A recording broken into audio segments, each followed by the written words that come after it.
அஸ்ஸலாமு அலைக்கும் வரஹ்மத்துல்லாஹி வபரகாத்துஹு. ஒரு சபையில் நம்ம இருக்கிறோம். ஒரு நபர் வர்றார். விபத்தின் காரணமாக அவருடைய முகத்தில் ஒரு பகுதி சுத்தமாக சதை போய் ஆப்ரேஷன் பண்ணனால கரிஞ்ச நிலையில் அவருடைய முகம் இருக்குதுன்னு வைங்களேன். அந்த சபையில் இருக்கிற நபர்களுடைய பார்வைகள் அனைத்துமே அவர் மீது தான் படும்.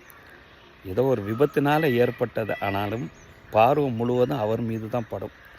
அந்த சம்பந்தப்பட்ட அந்த நபருக்கு எல்லோரும் பார்க்கறது கூட மன கஷ்டமாக இருக்குதும் அல்லவா? இது போன்று உண்டான ஒரு நிலை கேவலமாக கியாமத்தினால ஒரு நபருக்கு ஏற்படுமா? நபித்தோழர் அப்துல்லா இப்னு உமர் ரலியல்லாஹு அன்ஹு அவர்கள் அறிவிப்பாங்க. சஹீஹுல் புகாரியில் இந்த ஹதீஸ் பதிவு செய்யப்பட்டிருக்கு. அந்த நபர் யார் தெரியுமா?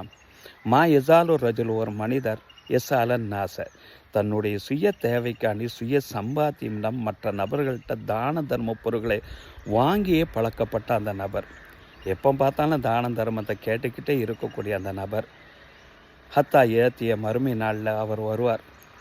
லைசஃபி வஜிஹி மசாத்துல் அஹ்மின், தன்னுடைய கன்னத்தில் ஒரு பகுதியில் சதியே இல்லாமல் ஒரு கேவலமான ஒரு அடையாளமாக கோடான கோடி மனிதர்களுக்கு முன்னால் அவர் காட்சி தருவார். மக்களெல்லாம் அவர் இதன் காரணமாகத்தான் முகத்தில் சதை இல்லாமல் வருகிறார் என்ற ஒரு சூழ்நிலை விளங்கி கொள்வார்கள் என்றார்கள் நபிகள் நாயகம் ஸல்லல்லாஹு அலைஹி வஸல்லம்.